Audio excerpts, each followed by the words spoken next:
Have you ever heard a made-up story? One of those odd, crazy, absurd stories that behind all that imagination have absolutely nothing real about them. Well, this is not one of those stories. It might seem like one, but it isn't. I know what I saw because I was there, and I've been there for a very long time, until that one day when the sun up high lit a tiny street dyed in a fascinating color. A color that reminded of the most beautiful red roses. Everybody was terrified, being unable to find an answer to their countless questions.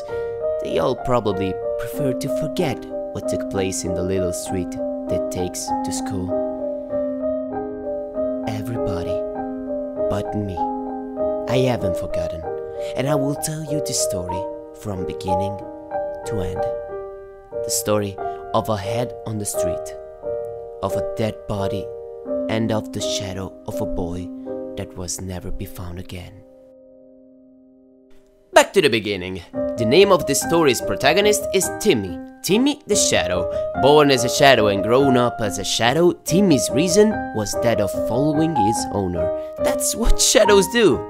While we walk, they walk and walk and walk and keep walking, even if they are tired, placidly accepting the destiny that binds them to their owner. All shadows but Timmy. Timmy, like all shadows, was an orphan, but since he was very young, he had a weird, singular wish. A wish that made him an ordinary, unique shadow. He wanted to see for once in his life, before his very own eyes, the sun, and not covered by the presence of the boy he was forced to follow. How do I know? Well, because in the alley that takes to school, he will repeat all the time. He kept repeating to himself, sooner or later I will succeed. I will do what no one has ever dared doing before, and I will see the sun. Weeks went by, then months and years, but Timmy never got to see the sun, nor to elevate what, by now, had become true obsession for him. Until one day, well, that day, Timmy, unusually silent, exactly when the sun was at the peak of its brightness, in the alley where I live, he made up his mind.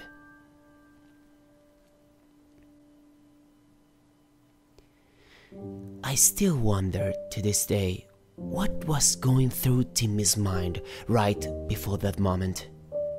He might have been thinking, I can't accept the whole of my existence solely consists of having my feet trod on.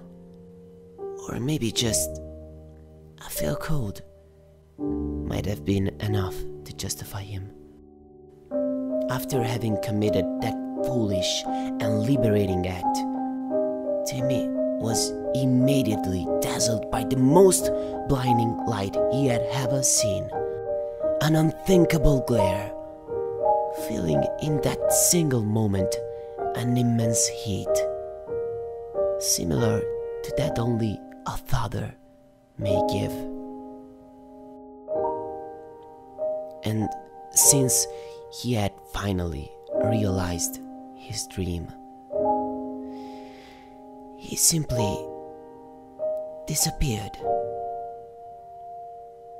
giving me nothing but a leaf, the chance of falling from my tree, allowing me to closely observe that fascinating color that had, by now, painted a large portion of the little alleyway that took to school, the same color of the most beautiful red roses.